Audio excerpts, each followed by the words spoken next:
Aujourd'hui, on va parler de la cohérence cardiaque. La cohérence cardiaque, c'est un exercice vraiment simple, mais qui peut avoir des effets considérables sur notre propre santé et notre équilibre intérieur, notre équilibre. Alors pourquoi la cohérence cardiaque? On dit que c'est un exercice qui est simple. En fait, cette technique, on l'appelle aussi le 3-6-5, c'est-à-dire 3 séances par jour, matin, midi et soir, 6 respirations par minute, pendant 5 minutes, 3-6-5. Soit environ 15 minutes. Donc on voit que c'est un investissement de temps qui est vraiment petit et pourtant ces effets ils peuvent être redoutables sur notre santé. Il peut avoir des effets au niveau du stress, dans l'anxiété, dans les maladies chroniques, chez les asthmatiques, les diabétiques, après un burn-out, pendant de la fatigue chronique, plein de problèmes et en fait ça va nous permettre vraiment de retrouver un équilibre au niveau de notre physiologie. Et c'est pour ça que ça va se manifester sur plein de petits troubles pour simplement retrouver plus d'équilibre dans notre santé. Et c'est d'ailleurs un exercice qui est de plus en plus recommandé par les médecins, les naturopathes à leurs patients parce que on l'a dit, c'est un investissement de temps qui est vraiment petit, c'est facile à mettre en place et ça a des effets redoutables. Alors qu'est-ce que c'est que la cohérence cardiaque? Déjà on va voir que pour comprendre cette technique, il faut déjà avoir quelques notions de base. C'est pour ça que je vais essayer de détailler ça le plus simplement possible dans cette vidéo, mais si vous voulez comprendre cette pratique avec plus de détails et plus en profondeur, je vous invite à lire l'article qui a été publié sur mon blog. Vous pouvez aller dans la description, juste en dessous de la vidéo, il y a le lien qui mène directement vers l'article. Alors petit rappel, on va voir qu'est-ce que c'est que le système nerveux autonome. Alors autonome, ce qui veut dire que ça ne dépend pas de notre volonté, donc ça se fait, c'est involontaire. C'est-à-dire que c'est tous les processus qui vont se faire automatiquement. C'est en quelque sorte notre pilote automatique. Alors c'est lui qui gère tous les processus de régulation de notre corps. Tous ces processus qui nous permettent de maintenir un équilibre, de maintenir une homéostasie parfaite. L'homéostasie, c'est quoi? L'homéostasie, c'est la capacité qu'a notre corps de faire du mieux qu'il peut pour constamment essayer de conserver un équilibre. C'est lui qui gère tous les processus chimiques et métaboliques qui se passent à chaque instant dans notre corps. À chaque instant, c'est des milliers et des milliers, si ce n'est pas des millions de réactions chimiques qui se produisent. Donc il va gérer jusqu'à la régulation de notre température corporelle, jusqu'au battement de notre cœur, jusqu'à notre fréquence respiratoire et même jusqu'à la régulation du cycle de nos organes. On sait que selon le moment de la journée, il y a certains organes qui vont être plus ou moins actifs.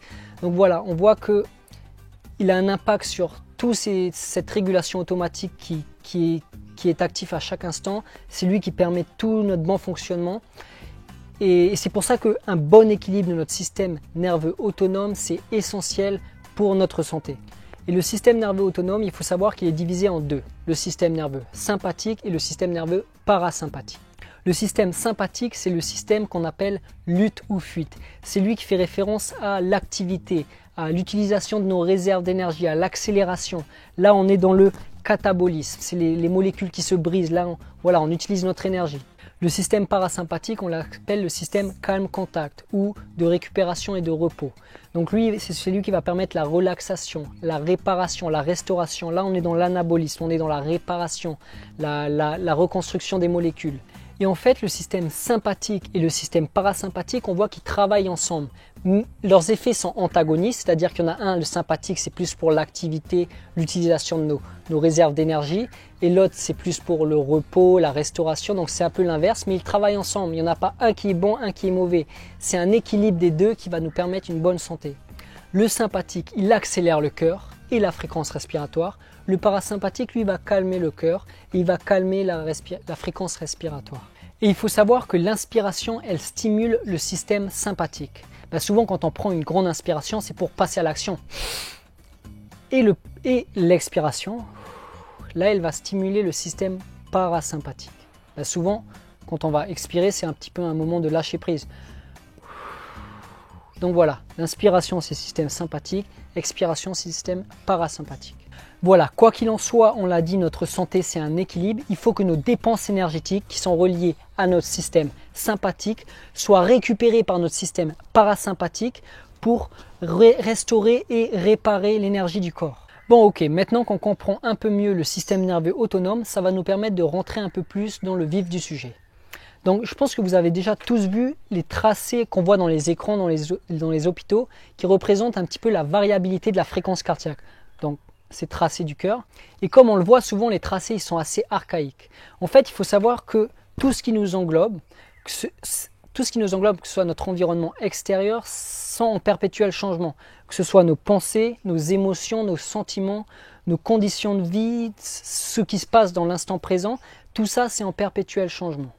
Et il faut savoir que notre système nerveux autonome, notre cœur et nos poumons sont intrinsèquement reliés. Et notre système nerveux autonome, il s'adapte en permanence. On l'a dit, c'est lui qui a la faculté de nous maintenir en homéostasie parfaite, en équilibre.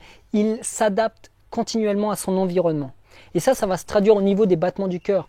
Tous ces changements de fréquence cardiaque, c'est simplement un témoin qui nous montre que notre cœur s'adapte bien, que notre système nerveux autonome s'adapte à son environnement. Donc lorsque la courbe monte, là c'est le système sympathique qui est actif. Lorsqu'elle descend, c'est le système parasympathique qui s'active. On voit qu'il y a une adaptation qui se fait à tout instant en temps réel. Et ce qui est fantastique avec la cohérence cardiaque, c'est que les scientifiques se sont aperçus que quoi qu'il arrive, lorsqu'on adopte une respiration de 6 respirations par minute pendant environ 5 minutes ou peut-être plus, notre cœur rentre automatiquement en cohérence cardiaque. Et là, on va voir que ces fréquences plutôt archaïques vont tout de suite adopter des courbes plutôt harmonieuses.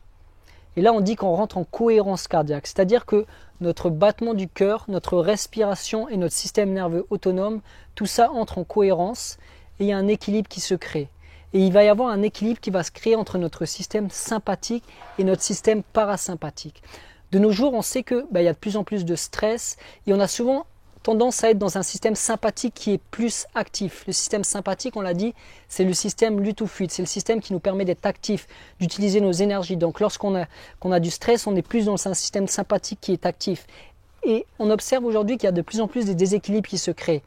Et cet exercice, par cette harmonie qui va se créer, il va y avoir un équilibre qui va être apporté entre le système sympathique et le système parasympathique. Et on l'a dit, c'est l'équilibre, c'est la clé de la santé. Et c'est pour ça que cet exercice de cohérence cardiaque qui demande vraiment un investissement de temps vraiment petit, il va avoir des effets vraiment considérables sur la santé. Les effets ils peuvent venir à court terme. En fait, c'est à partir du moment qu'on pratique que les effets vont être là. C'est-à-dire qu'on va avoir des effets à court terme dans la journée après avoir pratiqué l'exercice et à long terme si on adopte cet exercice de façon régulière comme une nouvelle habitude de vie en fait.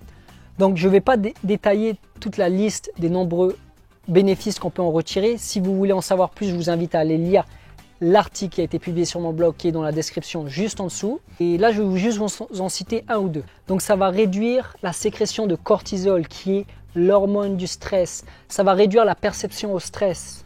Il va y avoir un renforcement du système immunitaire, une augmentation de la sécrétion d'ocytocine. L'ocytocine, c'est l'hormone du bien-être, l'hormone de l'amour. Une augmentation de la sécrétion de DHEA. La DHEA, c'est l'hormone de jouvence. Donc on va voir que même au niveau de la chimie du corps, il va y avoir une meilleure régulation qui va se faire et ça va être beaucoup mieux. Au niveau des effets à long terme, ça va diminuer les troubles cardiovasculaires, l'hypertension, une meilleure tolérance à la douleur. Ça va même avoir un impact sur l'inflammation. En fait, les personnes avec des maladies chroniques vont en bénéficier, les asthmatiques, les personnes avec les personnes diabétiques, souvent surtout les personnes stressées, les personnes anxieuses, parce qu'on voit que chez eux, il y a un système sympathique qui est très prédominant. Donc ça va ramener un équilibre avec le système parasympathique. Voilà, la liste elle est vraiment longue, allez voir l'article qui est dans la description en dessous. Mais quoi qu'il en soit, à partir du moment qu'il y a un équilibre qui se rétablit au niveau de notre système nerveux autonome, entre le système sympathique et le système parasympathique, quoi qu'il en soit, on va obligatoirement en avoir des bénéfices. Parce que quoi qu'il en soit, la santé, il faut retenir, il faut se mettre ça en tête, c'est un équilibre. La santé, c'est un équilibre. Alors on va passer à la pratique. Comment pratiquer la cohérence cardiaque ? Donc la pratique elle est assez simple en fait. Il suffit de pratiquer 3 séances par jour, préférablement le matin, le midi et le soir, pendant 6 respirations par minute, 5 minutes, une séance de 5 minutes. Donc là il y a 3 méthodes. La première méthode, un petit peu à la vieille école, c'est de regarder sa montre, une montre à aiguille. Et en fait, 6 respirations par minute, ça représente simplement une inspiration de 5 secondes, une expiration de 5 secondes, une inspiration de 5 secondes. Donc là, on regarde les aiguilles qui bougent. Pendant 5 secondes, on inspire. Pendant 5 secondes, on expire. 5 secondes, on inspire. 5 secondes, on expire. Ensuite, il y a une autre technique. Vous pouvez aller sur YouTube, taper cohérence cardiaque. Là, vous allez voir plusieurs vidéos et il y aura des petits cadrans en fait. C'est un petit cadran avec une petite boule qui monte. Et il suffit de suivre la boule et inspirer. Et là on expire. Et on suit le cadran comme ça. Ensuite, la meilleure méthode, c'est simplement si vous avez un smartphone, télécharger l'application Respirelax. Donc Respirelax, c'est directement une application qui a été conçue spécialement pour la cohérence cardiaque. Alors je vais vous montrer tout de suite. Donc lorsque vous vous branchez sur Respirelax, l'écran apparaît. Donc surtout vous allez dans Réglages. Là vous réglez bien la durée de la séance 5 secondes, 5 minutes, 6 respirations par minute, équilibre 50-50. Et là on valide. Ensuite on fait play et là il suffit de suivre le cadran.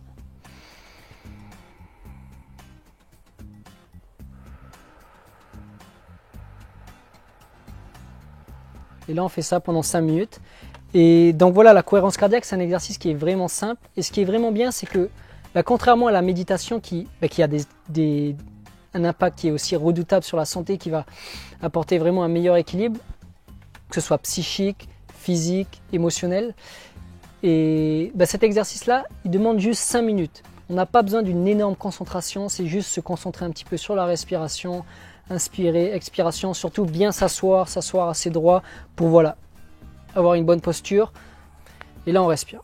Donc voilà, c'est la fin de cette vidéo. J'espère que ça va vous donner la motivation d'essayer, d'en faire l'expérience. Si vous voulez comprendre plus en détail, je le répète encore, ça doit être la 3e fois, il suffit d'aller voir l'article du blog qui est dans la description juste en dessous. Et voilà, donnez-moi votre feedback. Qu'est-ce que vous pensez de cette technique? Est-ce que ça vous a apporté quelque chose? Je suis très intéressé à savoir ça. Si vous avez aimé la vidéo, cliquez simplement sur j'aime, sur partager. Et sur ce, je vous souhaite une bonne journée et à bientôt.